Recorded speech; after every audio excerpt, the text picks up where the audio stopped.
Welcome to the Film Channel Movie Silver Screen.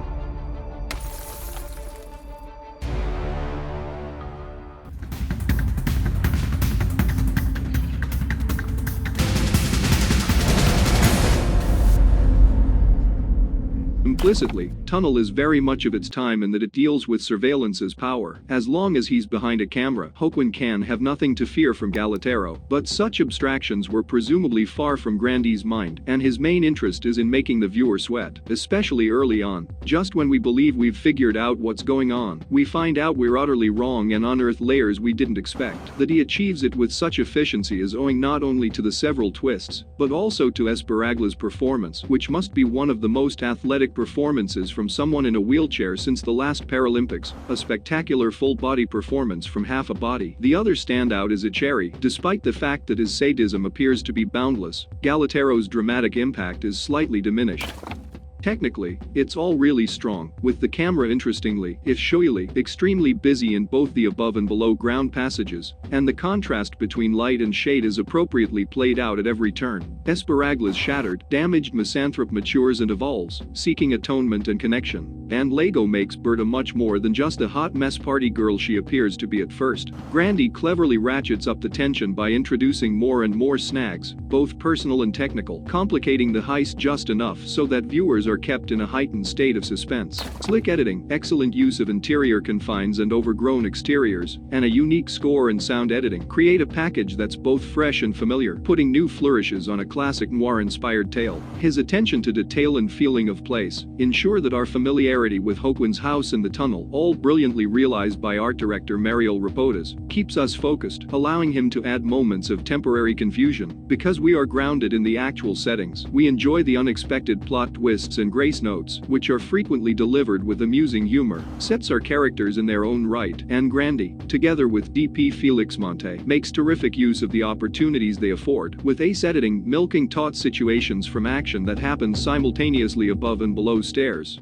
A pair of detectives compete with each other to investigate the terrible murder of a schoolgirl. The film revolves around the rivalry between Seoul police detectives Jung and Han, who are both vying for the position of chief of the homicide department. They say we all have a beast locked up inside of us, a character remarks early in this Korean crime film. Following a string of gruesome deaths of young women, the Incheon police department is under public pressure to quickly identify those guilty. This is a Jung-Ho-Lee's remake of the French thriller 36th Precinct, which starred Gerard Depardieu and Daniel Auteuil as romantic as well as career rivals. Within its police force, Unit 1 and Unit 2 might work together on paper, but given the possibility of a promotion to the position of chief, detectives Jeong Han Soo, Sung Min Lee, and Han Min Tae, Jae Myung Yu, encourage their teams not only to investigate but to actively work against the other unit. However, while Han still relies largely on his skills as a police officer, Jeong, who also takes a few jobs on the side in order to receive necessary information on a subject, frequently oversteps the line into legality. As their competition heats up, even Han is forced to modify his tactics, while Jeong's tight ties to the underworld ultimately take their toll on the officer, potentially costing him his career and even his life. When a schoolgirl's bug-eaten body washes up in pieces on the mudflats of Incheon, and he and his former partner Han become rivals in the subsequent manhunt, both men's moral compasses are crashing. Prosaic police station scenes show that much of the ensuing carnage comes down to office politics, a perceptive irony soon lost in the mayhem. What initially appears to be a straightforward case takes many twists and turns, involving the detectives in ways neither of them had suspected. The two leads are always watchable, and there's the inclusion of a suspect who's both far from superhuman and yet incredibly dangerous at the same time. This is a nice change from the physically intimidating genius who can usually be guaranteed to show up as the good guy's nemesis in this kind of the thriller. The conflict between these two men is an engaging one, the pair's clashing approaches to crime solving merely serving as a cloak for a private battle of wits, each more than willing use whatever dubious methods possible to do so, and scupper the other's ambitions. It's a compelling plot that should have been the film's main focus, with the battle of egos providing the perfect backdrop to what becomes an increasingly terrifying quest for a psychopath. Cops were criminals in previous lives. We're paying for our sins. Similar to such great genre entries like Na Hong Jin's The Chaser, the metropolis is the hunting ground for the killers and cops alike. But then again, as we have seen in many thrillers from this country, there is no clear distinction between the two personas. A midpoint highlight comes in the form of a botched police raid in which officers battle criminals in an apartment complex, with the sequence featuring more than a few cringe-inducing close-ups. Be alert and of sound mind. Your enemy the devil prowls around like a roaring lion, cautions a homily Jung discovers in a pervert priest suspect's pew. Lee Sung-min's captivating portrayal as the lion roars through his already fragile life is the beast's greatest strength. The women surrounding him are strong, but disposable. Chun-bae, John Hye-jin, escapes jail to shoot the drug dealer who imprisoned her, using Jung as a pawn. Much like in the novels by Hideo Yokoyama, which portray the hierarchy and hidden codes within the Tokyo police force, the beast shows the police as a symbol for a system in which prestige and power have taken the upper hand, defining and corrupting its representatives from the inside.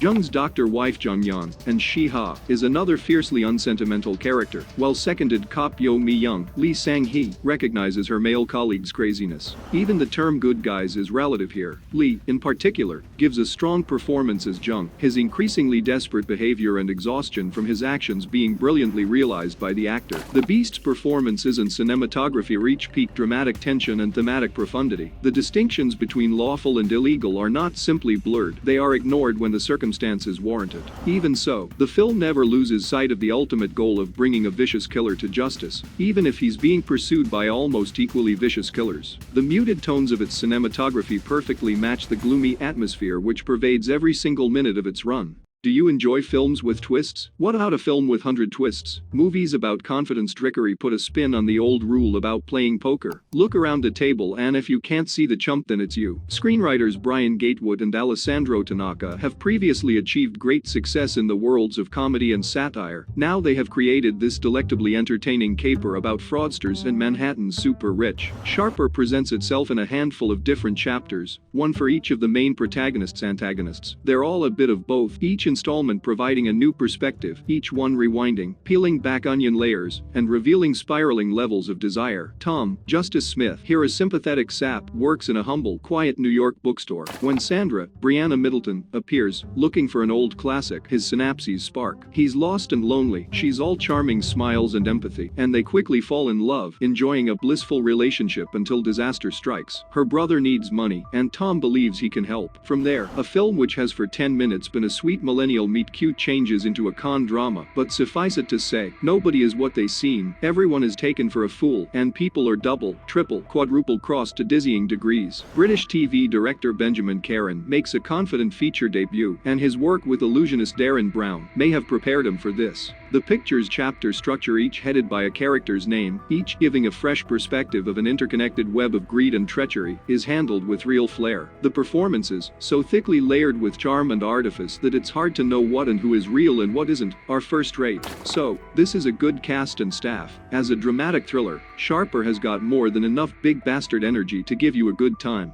There's a lot to enjoy here, but here's the thing about con films, unlike movies, which are usually developed from the ground up, the key to the hustle is in the third act settlement. The New York backdrop, which combines the hard-moneyed shine of Manhattan present with the seductive sleaze of Manhattan past, and the chemistry between bookshop manager Tom, Justice Smith, and PhD student Sandra, Briana Middleton, neither of whom is quite what they say they are. One thing leads to another in the happiest of ways, but it appears that both of them have disappointed families. The reference to Anna Karenina is repeated several times, and Sandra wants to know why they constantly go to her humble flat rather than his. The horrible crisis forces the two lovers into horrific connection with sinuous predatory city slicker Max, Sebastian Stan, affluent New York socialite Madeline, Julianne Moore, and her mega-rich husband Richard, John Lithgow. Stan is a smooth rodent of charlatanism, Middleton is a charmer, Lithgow has the wary poise of the fabulously wealthy, and Smith is naturally a darker than you think. And then there's the wonderful Julianne Moore, mercurial and slippery and a character that allows her considerable talents to shine. The storyline's cheeky misdirections and trompe-l'oeil give the movie a seductive kind of syncopation, and it's sumptuously shot by Charlotte Brewis Christensen, who gives it a tasty bit of Brian De Palma-style flashiness. The film's bases are revealed within the end. If those bases are sound, everything that comes before the whole tricky framework of lies and deceit holds firm.